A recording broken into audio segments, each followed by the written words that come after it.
Bharatiya Janata party ઉપર જે લોકોએ વિશ્વાસ મૂક્યો છે, જે લોકોએ શ્રદ્ધા રાખી છે અને જે રીતે અમને આશીર્વાદરૂપી મતો આપ્યા છે, અત્યારે હજુ પણ ગણતરી ચાલુ છે, પણ અમે એવી જંગી લીડ તરફ જઈ રહ્યા છીએ જેમાં અમારા પાયાના તમામ કાર્યકર્તા, બૂથ લેવલ સુધીના તમામ કાર્યકર્તાઓ જેને દિવસ રાત અને તડકો 40 ડિગ્રી ઉપરનો તડકો જોયા વગર જેણે મહેનત કરી છે, આ તમામ કાર્યકર્તાઓને આ શ્રેય જાય છે અને આ તમામ કાર્યકર્તાઓનો અમે આભાર માનીએ છીએ. અને આખી રાજકોટની જનતા કે જેને આખા રાજકોટમાં તમામ જગ્યાઓ પર ભાજપને જે જંગી લીડ અપાવવા જઈ રહ્યા છે તે તમામ જગ્યાઓ પર રાજકોટની જનતાનો ભારતીય જનતા પાર્ટી વતી આભાર માનીએ છીએ અમે બધા.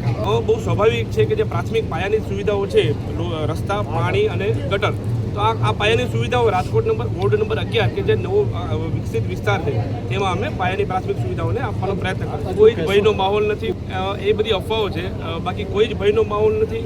ભારતીય જનતા પાર્ટીના લોકો ઉપર બધા જ લોકોએ ખૂબ વિશ્વાસ રાખ્યો છે, શ્રદ્ધા રાખી છે.